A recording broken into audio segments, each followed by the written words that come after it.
Pros and cons of being asexual. Because I know what you guys are thinking. Ain't no pros to being asexual, but I beg to differ. So we are going to start off with the cons, obviously. Con number one, it's really alienating being asexual, right? Because before you discover the language to describe what's going on with you, you feel broken because you're like, wow, everyone else likes this one thing. How come I don't like it? How come it's not a priority to me? Con number two, a lot of the times you'll engage in coitus and you really don't want to. You're just doing it to appease to someone else, and that's not fun, right?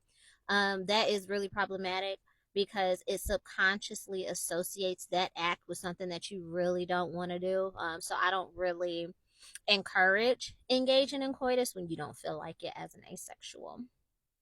Another con is I'm a naturally very friendly person. So in my 20s, it was really hard for me to make friends, both male and female, because everybody wanted to sleep with me. But it wasn't reciprocated on my end.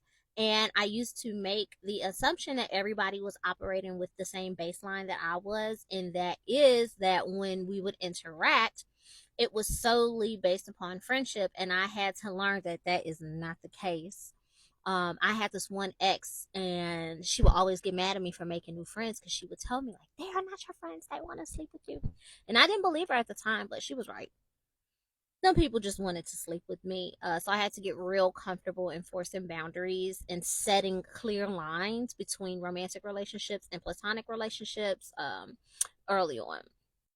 Another con that is really annoying is people who are not asexual gaslight the living crap out of people who are. I'll give you an example.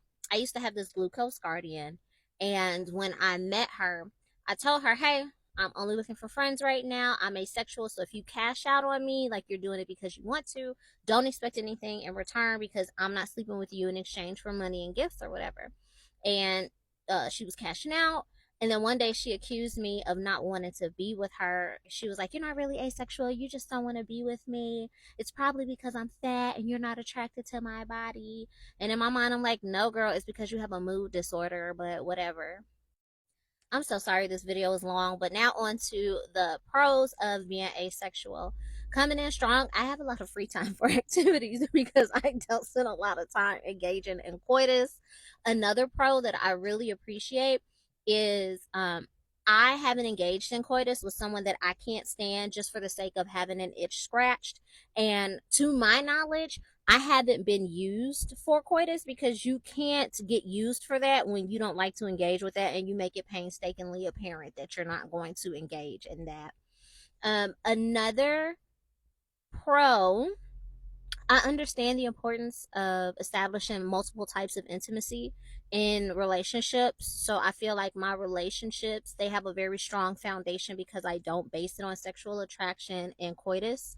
What's another pro? I said I got time for my hobbies. I don't screw people I can't stand. What else? I'm never sexually frustrated. Like, do you know how freeing that is? Because there's enough going on in the world. So it's like to be worried about everything going on and be sexually frustrated at the same time. Like, I could not imagine. So happy that I don't experience that. I just want to remind people that my pros and cons, this list is based upon my experiences and my brand of asexuality. Asexuality is a spectrum. So you can have two asexuals sitting right next to each other and their brand of asexuality is going to be different. So before, folks come in a comment and try to negate or gaslight my experiences, please remember that these are my experiences. Thank you, especially if you made it all the way to the end of this video. Bye, Pookies!